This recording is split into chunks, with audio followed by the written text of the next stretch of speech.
Hello, my name's Toby Thompson. I'm here with Nazia Hussain, a DBA student here at Cranfield. Nazia, you're looking at barriers and enablers to female managers in the Middle East. That's right. Very interesting topic. Tell us more.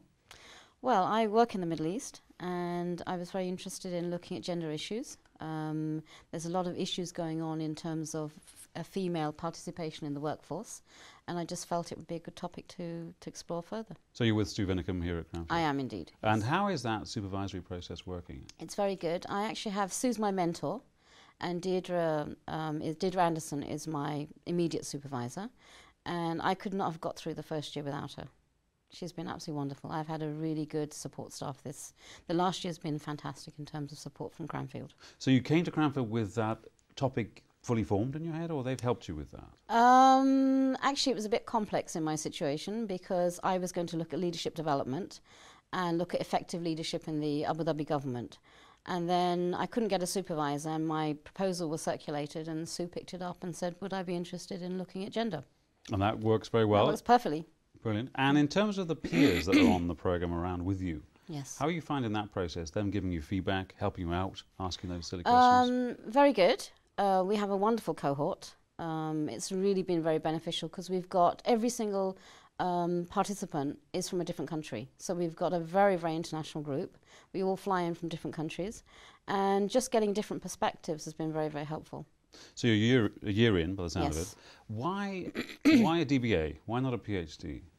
I wanted to keep my options open in terms of whether I went into academia or whether I stayed in consulting.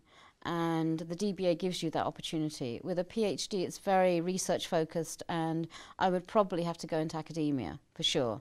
Whereas with a DBA, I have the option of either going into academia or staying in practice. So it's a pragmatic reason for yes, doing that absolutely. study. Yes. And so you can use that directly inside your organisation? At the moment, yes.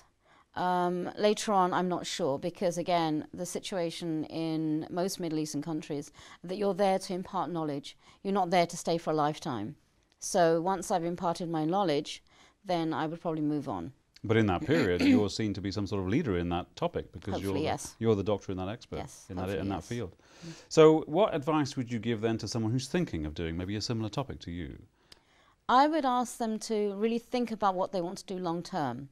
If they're interested in doing research, then fine, go down the PhD route, and they can still sign up to Cranfield and do a Cranfield PhD with Sue or with Deirdre or any of the other members in that team. If they want to work in practice in terms of consulting or work in industry, then they need to look at DBA. And if someone who's thinking of doing it wonders about not so much the study side of things, but the commitment, because it's a massive commitment over the years. There is a massive commitment. Tell us about that. Well, with the DBA, you're looking at specific chunks of time in the year when you're actually at Cranfield. And with a PhD, it's more on a weekly basis initially, 1 day a week or 2 days a week.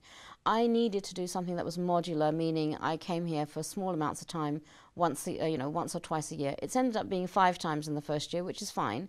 For me, it's advantageous because my mother lives here, so I come back as and when I want to see her and tag it along with my Cranfield weeks.